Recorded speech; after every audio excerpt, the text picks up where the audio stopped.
وعلیکم السلام ورحمۃ اللہ وبرکاتہ۔ یہ سجدہ تعظیمی کے حوالے سے آپ نے گفتگو کی ہے فیضان الحق صاحب۔ اب میں اس کی کچھ بیک گراؤنڈ اور اس کی جو موجودہ صورتحال ہے اس کے اوپر گفتگو کرنا چاہوں گا۔ دیکھیے، ڈاکٹر عثمانی رحمۃ اللہ علیہ کی وفات کے بعد محمد حنیف صاحب کو جماعت کا امیر بنایا گیا۔ یہ محکمہ موسمیات میں افسر تھے۔ ان کو ڈاکٹر عثمانی رحمۃ اللہ علیہ کے ساتھ رہنے کا زیادہ موقع نہیں ملا ہے۔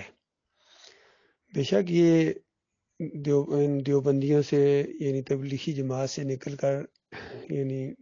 ڈاکٹر صاحب کی طرف آ گئے، اور بھی لوگ آئے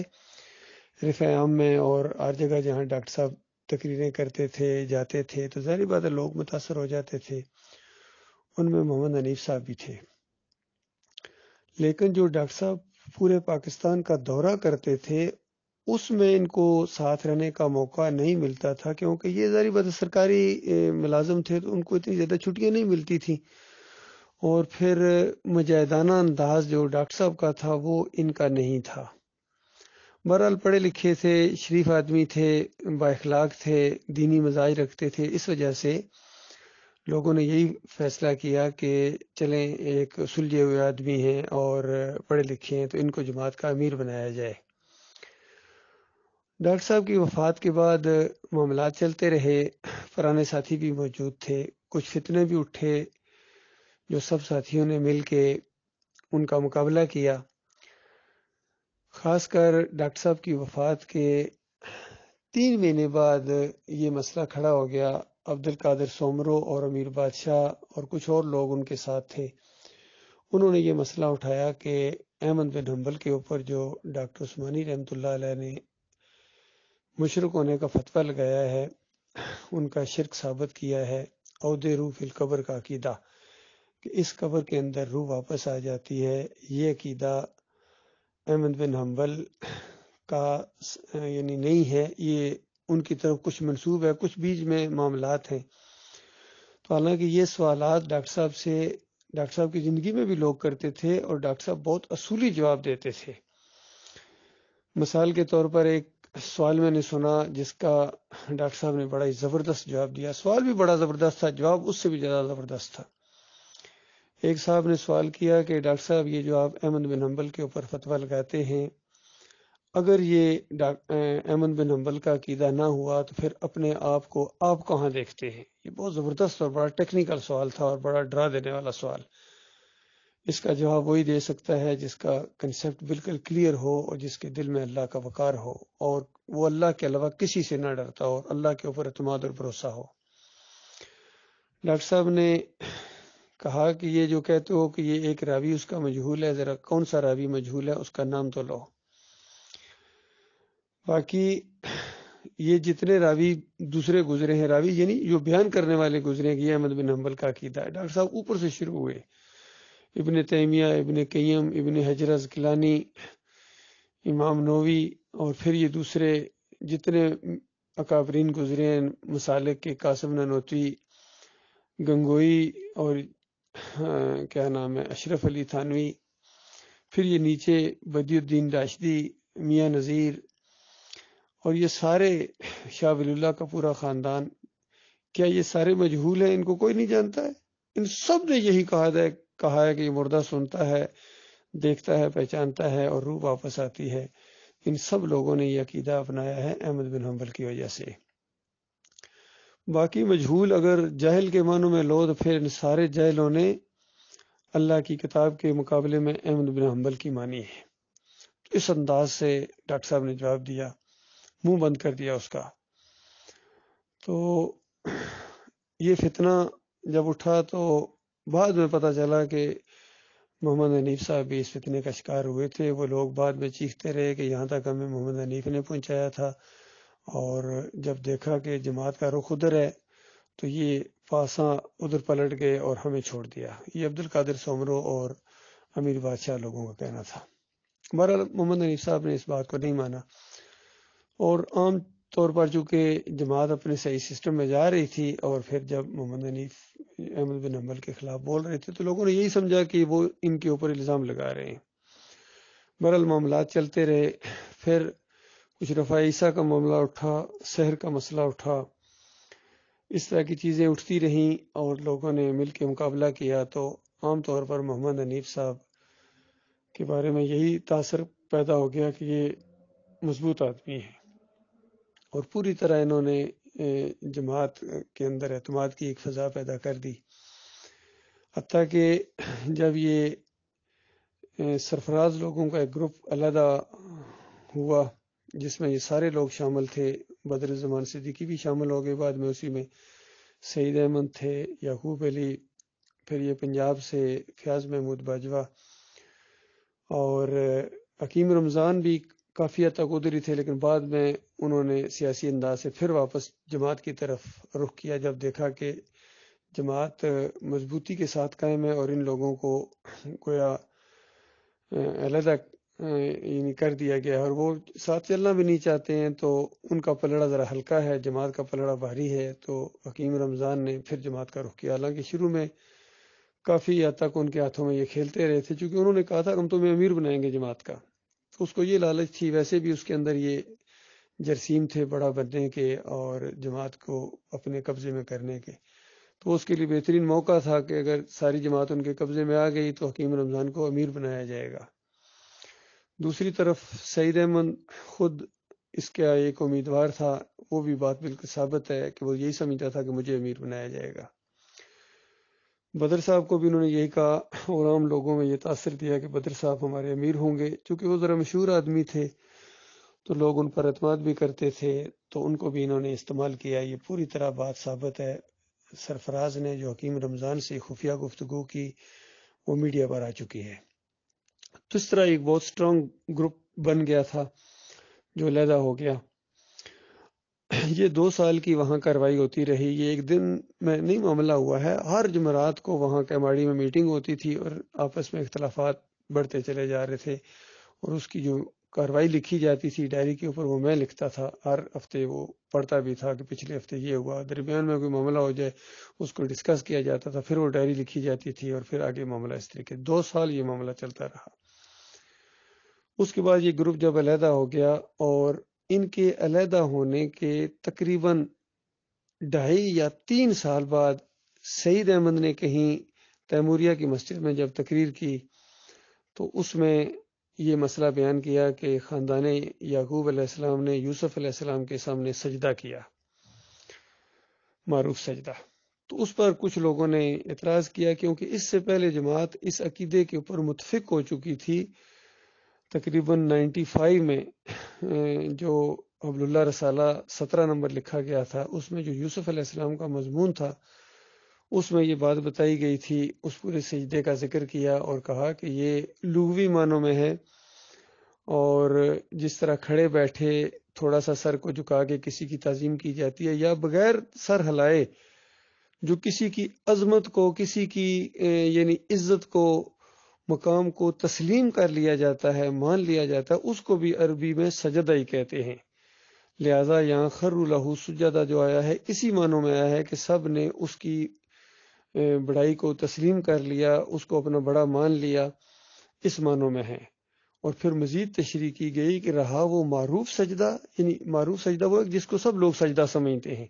جس طرح گھٹنے ٹیک کے ہاتھ نیچے زمین پر لگا کے ماتھا نیچے رکھا جاتا ہے، اس کو معروف سجدہ کہتے ہیں، خاص کر جو نماز میں ہم لوگ سجدہ کرتے ہیں۔ تو حبل اللہ نمبر 17 میں یہ بات لکھی گئی تھی کہ رہا وہ معروف سجدہ، تو یہ تو ہر شریعت میں حرام، ناجائز اور خارج از امکان رہا ہے، یعنی ہر شریعت میں، گویا کیونکہ وہی شریعت ڈسکس ہو رہی تھی یوسف علیہ السلام کی، تو گویا یہ بتایا گیا کہ اگر کوئی یہ کہتا ہے کہ یہ سجدہ یوسف علیہ السلام کو ہوا ہے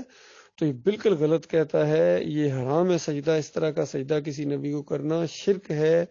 ناجائز ہے، خارج از امکان ہے، یہ بھی الفاظ لکھے ہوئے ہیں کہ اس کا امکان ہی کوئی نہیں ہے، بالکل کوئی سوچے بھی نہ کہ اس طرح کا سجدہ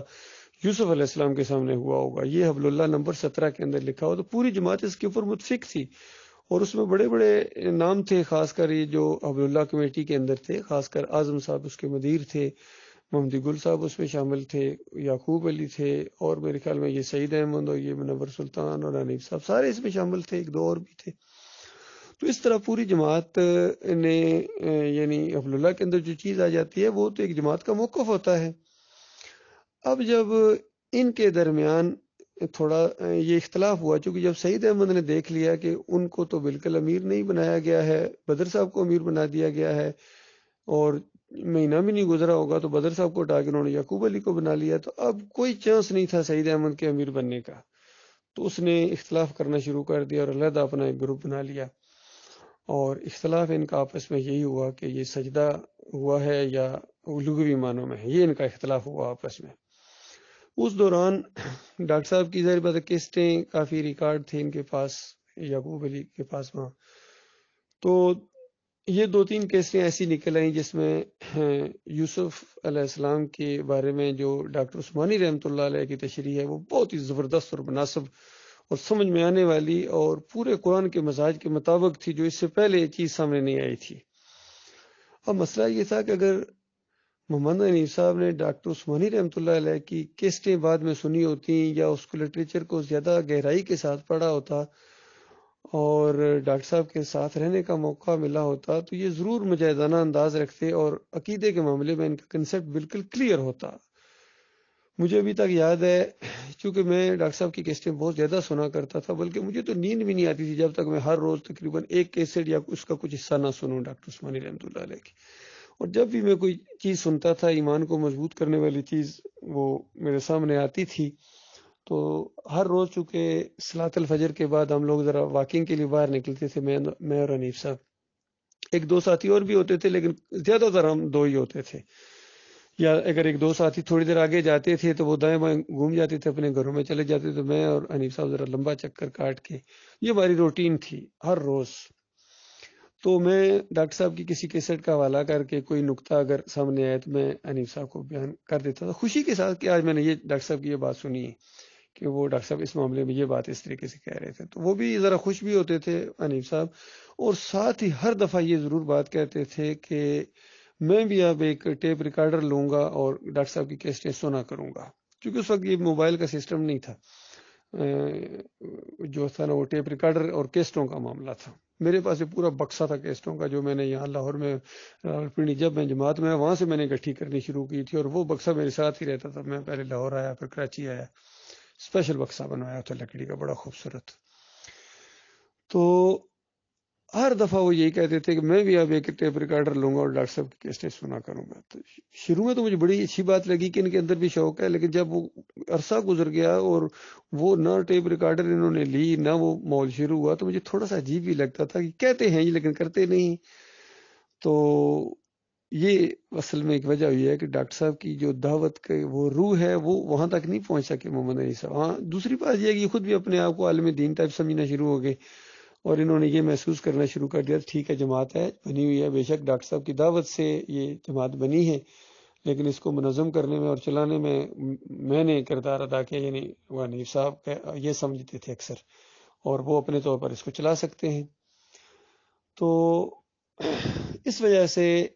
ان کے اندر وہ علم کی گہرائی اور عقیدے کی اس طرح کی مضبوطی نہیں تھی۔ اسی وجہ سے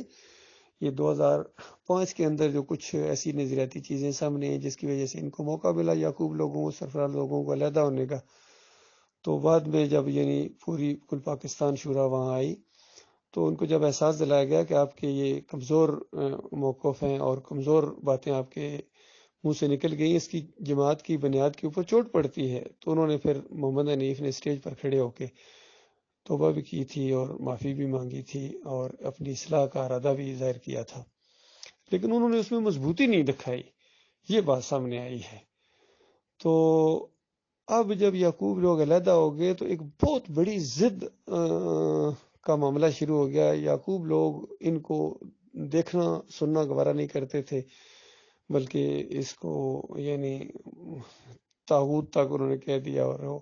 یہ ان کو باغی اور مرتد اور آپس میں مرتدین کے فتوے بھی لگے تھے، نفرت کی ایک بہت فضا حائل ہو گئی تھی۔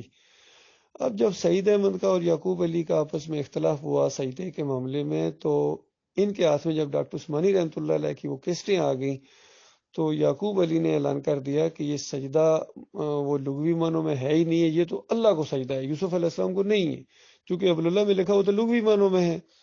اور سعید احمد نے جو اس کو معروف سجدہ کہنا شروع کر دیا تھا، تو یہ اختلاف تھا دونوں کا۔ اب مسئلہ یہ ہوا کہ حنیف صاحب تک جب یہ بات پہنچی تو حنیف صاحب نے یعقوب کی ضد کی وجہ سے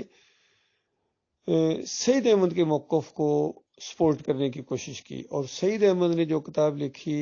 سجدے کے بارے میں یعقوب لوگوں کے خلاف، اس کو یہ بغل میں دبایا آگے پیچھے گھماتے تھے کہ دیکھا سعید کا موقف ٹھیک ہے، یعقوب جھوٹا ہے۔ اور پھر ان کے پاس ایک یہ بھی دلیل تھی محمد حنیف صاحب کے پاس کہ دیکھو سب ہم لوگ 17 نمبر عبداللہ میں متفق ہو گئے تھے کہ یہ لغوی معنوں میں ہے، تو اب یعقوب نے یہ کہنا شروع کر دیا ہے کہ یہ اللہ کو سجدہ ہے۔ تو اصل میں یہ معاملہ ہوا ہے، یعقوب کی ضد محمد حنیف کو لے ڈوبی۔ اگر ان کے اندر عقیدے کی گہرائی ہوتی، اللہ کی عزت کا وقار ہوتا، اور ڈاکٹر عثمانی رحمۃ اللہ علیہ کے ساتھ ان کو رہنے کا موقع ملا ہوتا، یا ان کے مزاج سے مجاہدانہ انداز سے یہ واقف ہوتے یا متاثر ہوتے، تو یہ ضرور کہتے بھئی ہم زیادہ حقدار ہیں، چونکہ ہم اصلی جماعت ہیں۔ تو زیادہ ڈاکٹر صاحب کی جو تشریح ہے یہ زیادہ زبردست ہے اس عبداللہ 17 سے، تو زیادہ ہم وہ عبداللہ 17 والے سے رجوع کرتے ہیں، ختم ہو جاتا مسئلہ۔ جس طرح یعقوب لوگوں نے اعلان کر دیا فوراً کہ ہم 17 نمبر عبداللہ سے رجوع کرتے ہیں، ہم اللہ کو سجدہ مانتے ہیں۔ یہ اصل میں اختلاف معاملہ شروع ہو گیا۔ تو یعقوب اور سرفراز لوگوں کی ضد میں آ کے محمد حنیف نے جو ہے وہ موقف اپنایا سعید احمد والا، جو بالکل مشرکانہ موقف تھا۔ تو یہ بات جب تھوڑی سی نکلنا شروع ہو گئی آہستہ آہستہ، اور 2008 میں یہ مسئلہ تقریباً وہاں اٹھا، چونکہ 2008 میں یہاں بحرین آ گیا تھا۔ پیچھے کچھ معاملات چلتے رہے، کتنی چیزیں تقریریں میں میرے سامنے نہیں آئیں، چیزیں نہیں میرے سامنے۔ ظاہری بات ہے ہر بندہ اس وقت جواب دہ ہوتا ہے یا ذمہ دار ہوتا ہے جب وہ چیز اس کے سامنے آئے۔ بالکل یہ اسی طرح کی بات ہے جس طرح یہ لوگ کہا کرتے تھے مسلک پرست کے احمد بن حنبل کے اوپر آپ فتویٰ لگاتے ہیں، تو کیا امام بخاری نے بھی فتویٰ لگایا ہے؟ تو ڈاکٹر صاحب کہا کرتے تھے کہ تم یہ ثابت کرو کہ احمد بن حنبل کی یہ بات امام بخاری کے سامنے آئی ہے اور انہوں نے فتویٰ نہیں لگایا، پھر میرے سے بات کرنا۔ تو یہی چیز اصولی طور پر یہی بات ہوتی ہے کہ جس کے سامنے جو بات آتی ہے، جتنا علم آتا ہے اسی کا وہ پابند ہوتا ہے۔ کسی کو کوئی بات پتہ ہی نہیں چلی تو اس کا وہ پابند نہیں ہے، اس کو اس کا ذمہ دار نہ ٹھہرایا جائے۔ تو یہ اصل میں معاملات اس طریقے سے ہوئے ہیں۔ بہرحال جب یہ 2015-16 تک یہ بات تھوڑی سی اور خاص کر جب تفسیر لکھنی شروع کی محمد حنیف صاحب نے، اور پہنچے وہاں تک جو سورہ یوسف تھی، اب ان کے لیے بہت بڑا مسئلہ کھڑا ہو گیا کہ اب اس کی کیسے تشریح کی جائے کہ یہ اللہ کو سجدہ مانا جائے یا یوسف علیہ السلام کو مانا جائے یا لغوی معنوں میں مانا جائے۔ یہ بات جو ہے نا اب ان کے لیے بہت بڑا مسئلہ بن گئی۔ اور سعودیوں کی تفسیر کے اندر یہ بھی تھا کہ یہ لغوی معنوں میں ہو ہی نہیں سکتا، کیونکہ خرو کا لفظ جب آ جائے تو یہ لغوی معنوں میں نہیں ہوتا، یہ بالکل زمین کے اوپر دڑام سے گرنے کے معنوں میں ہوتا ہے۔ تو لہٰذا یہ سجدہ ہوا ہے، اور سعودیوں نے یہ لکھ دیا کہ ہوا تو سجدہ ہے لیکن پچھلی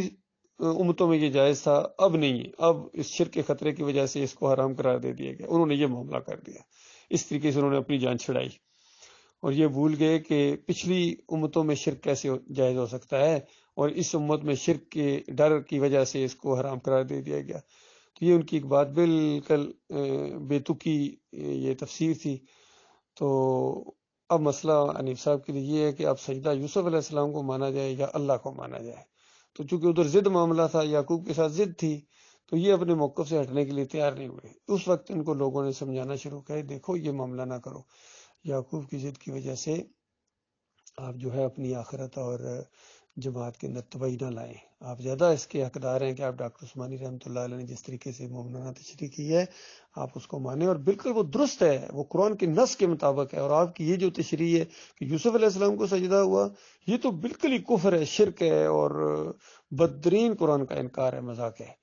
باقی جہاں تک وہ لغوی معنوں میں سمجھا جاتا تھا اس وقت چونکہ کھل کے بات سامنے نہیں آئی تھی، نہ ہی کوئی جھگڑا تھا، تو وہ ٹھیک ہے، وہاں تک معاملہ ہے، اس سے رجوع کر لیا جائے۔ اسی وجہ سے جب یہ معاملہ ہوا اور 2017 کے اندر 2016 کے اندر میری جب گفتگو ہوئی اسی طرح وہیں حنیف صاحب کے بیٹے کے گھر، تو وہاں جب یہ معاملات ہوئے تو حنیف صاحب کہہ رہے تھے کہ دیکھو یہ یعقوب لوگ جو ہے نا عبداللہ سے ہٹے، ہم نہیں ہٹے، ہم تو اسی پر قائم ہیں، لغوی معنوں میں بالکل اسی طریقے سے ہے۔ اب جب 2017 میں یہ معاملہ سامنے آ گیا، جب یہ تفسیر انہوں نے لکھنی شروع کی، تو اس وقت چونکہ میرا بھی یہی ذہن میں کہا بھائی یہ سجدہ مانا جائے تو یہ تو اللہ کو ہے بھائی، اور سجدہ یوسف علیہ السلام کو ہو ہی نہیں سکتا ہے یہ جو معروف سجدہ ہے۔ تو پھر میں نے بلکہ حنیف صاحب کو یاد بھی دلایا، میں نے کہا پچھلے سال آپ نے یہاں بیٹھ کے آپ نے کہا تھا کہ یعقوب لوگوں نے اس موقف سے ہٹے ہیں، ہم حبل اللہ کے اوپر قائم ہیں۔ تو حنیف صاحب نے آگے سے جواب دیا کہ ہم اب اس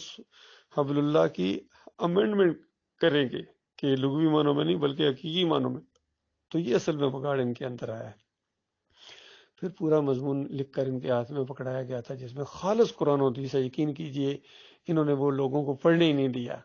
اور بعد میں کہنا شروع ہو گئے کہ ارشد کریم اللہ نے وہ جھوٹی باتیں لکھی ہیں، جو تحریر دی ہے اس میں جھوٹ لکھا ہے، حالانکہ صرف قرآن اور حدیث، اور اس میں بلکہ ڈاکٹر صاحب کا موقف بھی سامنے، ڈاکٹر صاحب کی تفسیر بھی میں سامنے لایا ہوں، سوال جواب بھی۔